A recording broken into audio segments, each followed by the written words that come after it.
Tyler, what's kind of just going through your head there as you're rounding third on that last play? I just got to score. The ball was smoked. I knew with 2 outs, you're running no matter what when the ball's hit. So, I'll just run as hard as I can. Just knew I had to get there. What was the emotion like in that mob out in the outfield? Oh, it was crazy. We had that one earlier in the week. So that's really fun to just celebrate with your teammates like that and get that win like how we did. Seemed like some of the guys were coming out of the dugout a little bit early as you were rounding third. Did that give you any added motivation to score? I don't really notice them, getting out there early. I'm just focused on getting to the plate, but I can hear them yelling, come on, Cerny.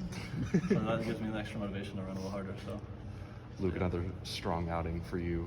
Just what was working for you on the mound today? Really, I just had location today. I just pounded them early, went strike, first pitch, probably, I would guess 70% of the time. Got ahead real early and made them afraid. I made them, I can't even think of the word. I made them, I was on the attack, so they were on the defense, basically. Gotcha. For you, Tyler, is that fifth inning turned out to be key. You guys were patient. You took those multiple walks in a row. If you hadn't been, it would be a very different game. So can you talk about the fifth inning offense, which was all about the patience and getting the walks? Yeah, that was a real big inning for us to get to Heron on the mound there. We were just getting him into the zone. We weren't swinging at bad pitches like chasing or anything. So that was really good for our confidence going later into the game to get those runs.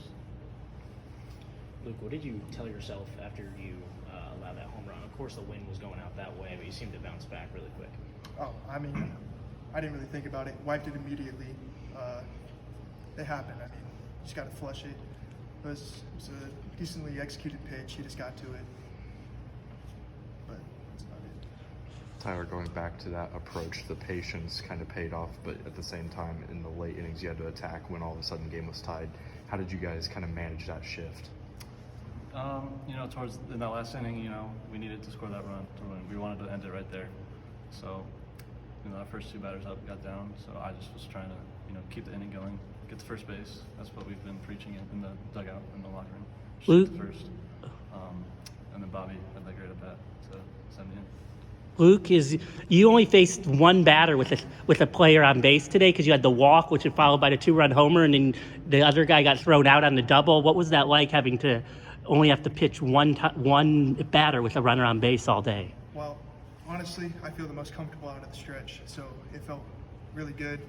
Out of the windup, I feel like I have the most command, and I just dominated out of the windup, and yeah, basically.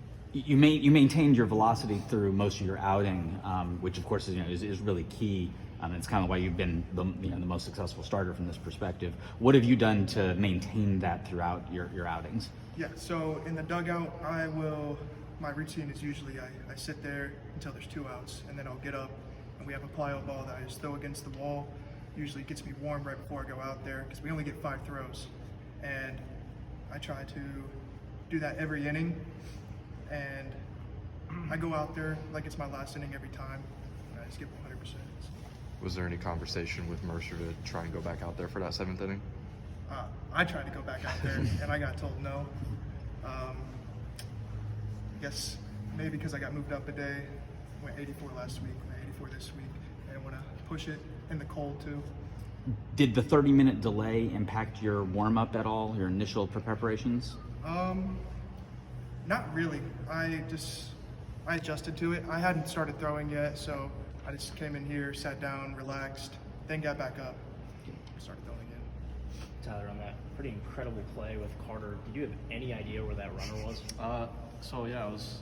I didn't think he was going to push it a second, so I turned my head a little bit there to when the ball was thrown. I saw he was halfway to second base, and I almost thought Phil was going to cut it because I don't think he thought he was going to go either. But he let it go through, and I just picked it and then just kind of dove to the spot in front of the bag and slid right into my glove. Obviously, with Brock's situation there at the end, it's a little bit scary, but you're also comfortable enough to move to first base in that situation. What does that say about your defensive versatility?